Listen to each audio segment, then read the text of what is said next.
சுந்தரகாண்டம் 35வது சர்க்கம். அன்னைக்கு ஐயம் தீர்ந்தது. ஹனுமார் சொன்ன ராம கதையை கேட்ட அன்னை சீதை நிம்மதியுற்று இனிமையாக பேசலானார். ஓ கவி சிரேஷ்டா, உனக்கு என் பிரபு ராமரோடு எங்கு நட்பு ஏற்பட்டது? இளவலை நீ அறிந்தது எப்படி? நீயோ வானரம், அந்த நர சிரேஷ்டர்களோடு எப்படி நட்பு ஏற்பட்டது? ராம லக்ஷ்மணரின் சரித்திரத்தை மீண்டும் சொல், என் சோகம் தொலையட்டும் என்றார். சீதையின் வார்த்தைகளை கேட்ட ஹனுமார் ராமரின் எழிலை வர்ணிக்க ஆரம்பித்தார்.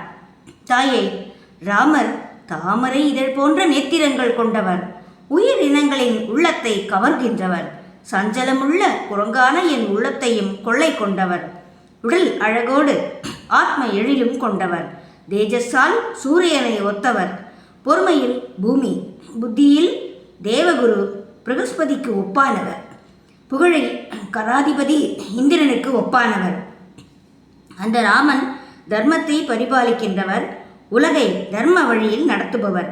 உலகினரால் பூஜிக்கப்படும் ராமர் மிகுந்த ஒளிமிக்கவர், பிரம்மச்சரிய விரதம் பூண்டவர், சீலமிக்க மேலோர்க்கு துணையானவர், அர்த்த சாஸ்திரம் பயின்றவர், பிராமணர்களை பூஜிப்பவர், சான்றோர்கள் பால் அறத்தை கேட்டு அறிந்தவர், நல்ல நடத்தையும் பணிவும் உள்ளவர், எனினும் பகையை அழிப்பவர், வேதங்களை கற்றவர், மறைகளின் அங்கங்களையும் பயின்றவர் என்று ராமரின் அழகையும் பெருமையையும் வர்ணித்த ஹனுமார் பின்னர் இளவலான லட்சுமணனை வர்ணித்தார்.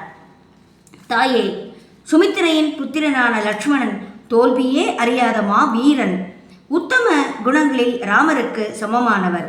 இவர்கள் தங்களை தேடிக்கொண்டு வரும்போது ருஷிமுக பர்வதச்சாரரில் தமையன் வாலியால் துன்புற்ற சுக்ரீவனை கண்டார். சுக்ரீவனால் ராமலக்ஷ்மணர் பால் ஏவப்பட்ட நான் அவர்களின் நிலையறிந்து அவர்களை தோளில் ஏற்றி சுக்ரீவனிடம் கொண்டு வந்தேன். ராமருக்கும் சுக்ரீவருக்கும் அன்பால் நட்பு ஏற்பட்டது. மனைவியை பறிகொடுத்த சுக்ரீவனை ராமர் சமாதானம் செய்தார். தங்கள் பிரிவால் வருந்தும் ராமரின் துயரை இளவல் சுக்ரீவனுக்கு சொன்னார்.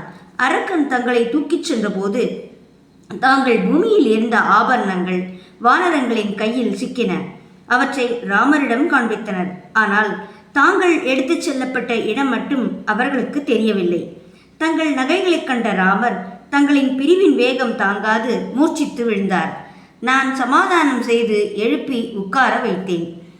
தாயே, தங்கள் பிரிவினால் பூகம்பத்தால் தாக்கப்பட்ட மலை போல் நிலை குலைந்து நிற்கும் ராமர் ராவண வதம் செய்து தங்களை விரைவில் மீட்பார்.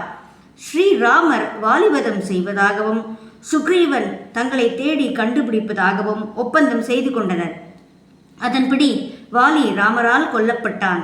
சுக்ரீவ பட்டாபிஷேகமும் நடந்தது. ராம தூதனாக வந்த நானே ஹனுமான் சுக்ரீவன் வலிமை மிக்க வானரங்களை தங்களை தேடுதல் பொருட்டு எல்லா திசைகளிலும் அனுப்பினான். நானும் என் தோழர்களும் தங்களை தேடி அலைந்தோம். ஜடாயு என்ற பறவை ராமருக்கு செய்த உதவியும் ராம காரியத்தில் அது உயிரை விட்டதையும் சொல்லி புலம்பினோம். அப்போது அங்கு ஓர் பறவை வந்தது. அது ஜடாயுவின் சகோதரன். ஜடாயு பற்றி அறிய ஆவலுற்றது. ராவணன் தங்களை தூக்கிச் சென்ற விவரத்தை சொல்லி ஜடாயு தங்களுக்கு உதவ வந்து ராவணனால் உயிர் துறந்த செய்தியை சொன்னோம்.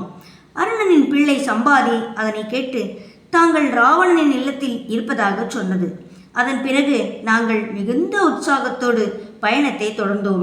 கடலின் வடகரைக்கு வந்தோம். சமுத்திரத்தின் விரிவை கண்டு அஞ்சி நின்றனர் வானரர். பிறகு நான் 100 யோஜனை விரிவுள்ள கடலை தாண்டி இங்கு வந்தேன். இரவில் ராவணனின் இலங்கையில் தங்களை கண்டேன். நடந்த அனைத்தையும் சொன்னேன். நான் ராமதூதனே, என்னை நம்புங்கள். ராம லட்சுமணர் இருவரும் க்ஷேமமே. இனி தங்கள் பிரிவால் வருந்தும் வானரங்களுக்கும் நான் தங்களை கண்டதாக சொல்லி மகிழ்விப்பேன். தெய்வத்தின் அருளால் தங்களை கண்டதால் மிக்க புகழ் பெற்றேன் என்று சொல்லி தன் வரலாற்றை சுருக்கமாக சொன்னார். கேணியின் பத்னி அஞ்சனியிடம் வாயு பகவானால் நான் உண்டாக்கப்பட்டேன். பின்னர் ஹனுமார் என்று புகழ் பெற்றேன். அன்னையே, ராமர் தங்களை விரைவில் மீட்பார் என்றார். நம்பிக்கை பெற்ற சீதை மிக மகிழ்ந்தாள். அவள் வதனம் சந்திர பிம்பம் போல் பிரகாசித்தது. ஹனுமாரை அவர் தன்னை குறிப்பிட்டு கொண்டது போல் ஹனுமாரே என்று சீதை உறுதி செய்து கொண்டார். பின்னர் ஹனுமான் தான் விடைபெறும் முன் என்ன செய்ய வேண்டும் என சீதையிடம் கேட்டார். 35வது சர்க்கம் முற்றிற்று. 36வது சர்க்கம் கணையாழி கொடுத்தல். வாயு மைந்தன் அன்னை ஜானகியை மீண்டும் நமஸ்கரித்து ஸ்ரீராமரால் அனுப்பப்பட்ட ராம என்ற முத்திரை பதிக்கப்பட்ட மோதிரத்தை சீதைக்கு காட்டி துக்கத்தை விட்டு வந்த நலனை எண்ணி மகிழச் சொன்னார். சீதையோ தன் பதியான ராமர் கிடைத்தது போல் மகிழ்ந்தான். இந்த விஷயத்தை சொன்ன ராமனை பிறகு சீதை ஹனுமனை போற்றி பாராட்டினார். ஹனுமா, அரக்கர்களால் சூழப்பட்ட இந்த இடத்தை அடைந்த நீயே சூரன். நீயே இடம் காலம் அறிந்து செயல்படும் திறம் மிக்கவன். நீ தர்மம் உபதேசிக்கும் சாஸ்திரத்தை நன்கு அறிந்தவன். 100 யோஜனை விஸ்தீர்ணமுள்ள கடலை கடந்தாய். கடலின் விரிவுக்கும் ராவணனின் பலத்துக்கும் அஞ்சாத நீ சின்ன குரங்கல்ல. ராமரால் அனுப்பப்பட்டதால் நீ என்னோடு உரையாட தகுதி உள்ளவனே. ஸ்ரீராமர் எவரையும் தகுதி பார்த்தே ஒரு காரியத்தில் ஏவுவார். உன் தகுதி அறிந்தே என்னிடம் உன்னை அனுப்பியுள்ளார். ராமரும் இளவலும் தெய்வ அருளால் நலம் என அறிந்து மகிழ்ந்தேன். என் பிரிவால் ஸ்ரீராமர் கலங்காதிருக்கிறாரா? என்னை மீட்கும் பணியில் ஈடுபட்டுள்ளாரா? மனக்குழப்பமின்றி காரியத்தில் ஈடுபடுகிறாரா? நட்பு, இனிய பேச்சு இவற்றோடு சத்துருக்களை வெல்லும் உபாயங்களை கை கொண்டிருக்கிறாரா? நல்ல நண்பர்களை பெற்றுள்ளாரா? புருஷ பிரயத்தனமும் தெய்வ அனுகிரகமும் உடையவராக இருக்கிறாரா? என்மேல் சந்தேகப்படாமல் இருக்கிறாரா? துக்கத்தால் மெலிந்து விடாமல் இருக்கிறாரா? கௌசல்யை, சுமித்ரை, பரதன் இவர்களின் சேம சமாசாரங்கள் அடிக்கடி கேட்கப்படுகிறதா? என்னை மீட்க பரதன் தன் சேனையை அனுப்புவாரா? சுக்ரீவ ராஜா தன் வானர பரிவாரத்தோடு இங்கு வருவாரா? இளவல் லட்சுமணன் தன் பானக்கூட்டத்தால் அரக்கரை அழிப்பாரா? ராவணன் அழிவை நான் விரைவில் பார்ப்பேனா? என் பிரபு ராமரின் சரித்திரம் என் காதில் பட்டுக்கொண்டிருக்கும் வரை நான் உயிரோடு இருப்பேன் என்று பேசி முடித்து மீண்டும் ஹனுமன் பேசுவதை எதிர்பார்த்திருந்தார் அன்னை.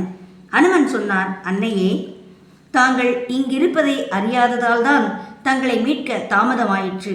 நான் சென்று தங்கள் நிலைமையை சொன்னவுடன் வானரப்படையோடு ராமர் இங்கு வரப்போகிறார். கடல் தாண்டி இங்கு வந்து அரக்க இனத்தை பூண்டோடு அழிப்பார். வெகு சீக்கிரத்தில் தாங்கள் இந்திரன் போன்ற ஒளியோடு ராமரை பார்க்கப் போகிறீர்கள். உணவை வெறுத்துவிட்ட ராமர் எங்கள் வற்புறுத்தலுக்காக காய் கிழங்குகளை சாப்பிடுகிறார். தங்களிடமே மனதை வைத்துள்ளதால் தன்மேல் மொய்க்கும் ஈக்கள், கொசுக்கள், ஊறும் புழு பூச்சிகளையும் பாம்புகளையும் கூட உணர்வதில்லை. தங்கள் பால் கொண்ட வேட்கையால் தங்களை அன்றி வேறு எதனையும் அவர் நினைப்பதில்லை. தூக்கமும் அவருக்கு அரிது. அப்படியே உறங்கினாலும் சீதே என்று கூவிக்கொண்டு விழித்துக் கொள்கிறார். ஹனுமார் சொன்ன ராம விருத்தாந்தத்தை கேட்ட சீதை ராமரின் துக்கத்துக்கு ஒப்பான துக்கத்தை அடைந்து மேகங்களால் சூழப்பட்ட சந்திரனின் குன்றிய ஒளியில் தோன்றும் இரவு போல் ஆனார். 36வது சர்க்கம் முற்றிற்று.